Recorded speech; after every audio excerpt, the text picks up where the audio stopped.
Et enfin le dernier. Alors écoutez bien parce que celui-là c'est le plus corsé. Alors j'imagine que tous ceux et celles qui nous écoutent ont plus ou moins entendu parler de L'Exorciste, ce fameux film qui, je vous le rappelle, est tiré d'une histoire vraie. Et on peut voir les liens, notamment, c'est cette femme-là, en fait, dans la réalité, s'appelle Annelise Mitchell, et qui a été effectivement possédée à la suivi des exorcismes, pardon.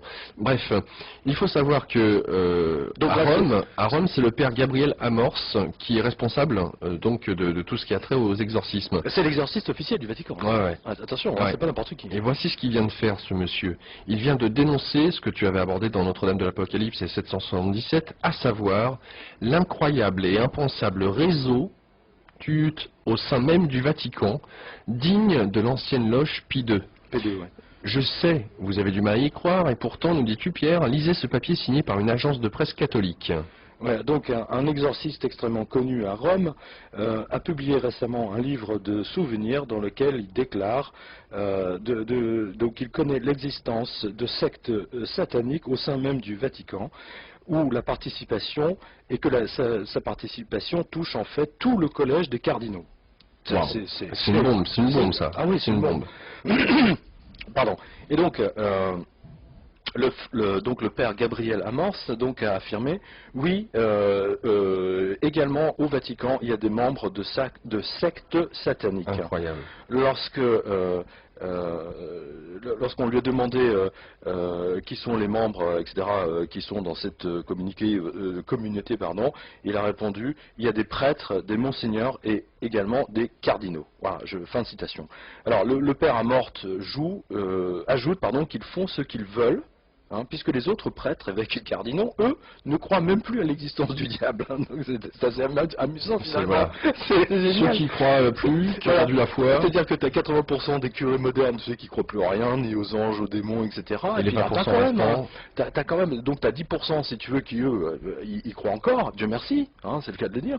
Et puis tu as une 10% si tu veux qui sont eux véritablement au sein même du Vatican, qui sont dévoués à Lucifer ou à Satan comme on veut, et qui font des messes. Alors, c'est l'écrivain français, déjà, Roger Pierrefitte, que certains d'entre vous connaissent.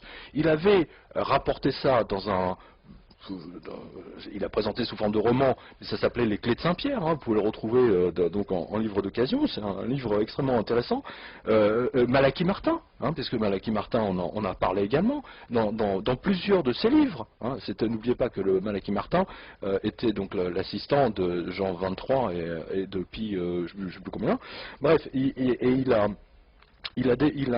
en a fait plusieurs livres et c'est absolument stupéfiant.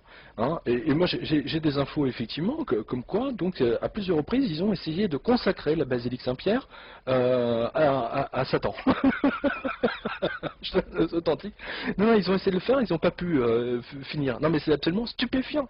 C'est absolument stupéfiant. Donc il y a vraiment au sein même du Vatican et là on est en plein dans le livre 777. C'est insensé. C'est exactement ce qu'avait vu le Jean, puisqu'il avait dit, rappelez-vous, il parle d'une prostituée vêtue de pourpre d'écarlate.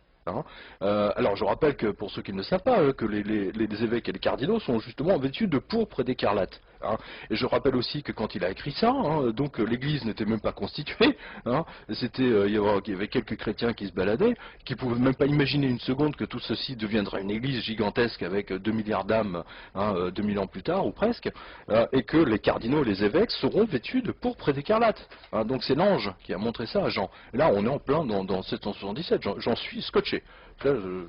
Là, non mais c'est énorme, c'est absolument énorme.